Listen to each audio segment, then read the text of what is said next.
আসসালামু আলাইকুম ভিউয়ার্স, আজ আমি আপনাদেরকে দেখাবো লটে শুটকির বোনা একটা রেসিপি। আমি প্রথমে লটে শুটকিগুলো মিডিয়াম সাইজ করে কেটে নিছি।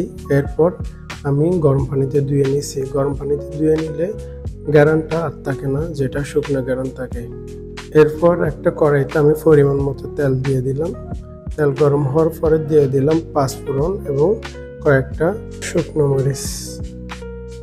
এগুলো ভালোভাবে ফ্রাই করার পর দিয়ে দিব আমার আগে থেকে রেডি করা পেঁয়াজ, রসুন, কাঁচামরিচ, টমেটো।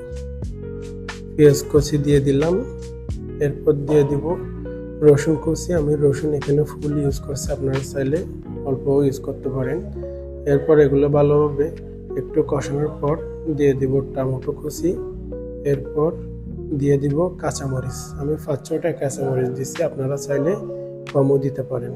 কাঁচামরিচটা এজন্যই দিছি, লাল মরিচের পাউডারটা জাল নেই। আমি এখানে 2 টেবিল স্পুন লাল মরিচের পাউডার দিছি। দিয়ে দিলাম 1.5 চামচ হলুদের গুঁড়া, দিয়ে দিলাম 1 চামচ জিরার গুঁড়া। এরপর দিয়ে দিলাম ধনিয়ার গুঁড়া 2 চামচ। সব উপকরণ ভালোভাবে দেওয়ার পর আমি অ্যাড করব পানি। হালকা পানি দিয়ে একটু কষে নিব। এরপর আমি লবণটা দিয়ে দিব। লবণটা আমি প্রথমে দিতে ভুলে গেছিলাম। লবণটা দেওয়ার পরে এটা আরও 5 মিনিট আমি আরও কষে নিয়ে নিলাম। কষানোর পর দিয়ে দিলাম আমার লটে শুটকিগুলো।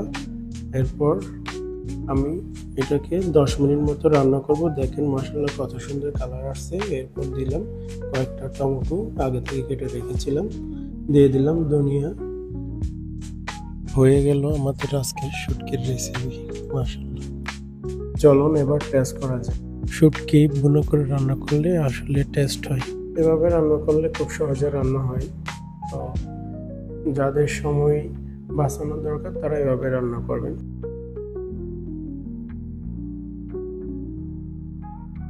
বিসমিল্লাহ, খুব টেস্ট হয়েছে মাশাআল্লাহ।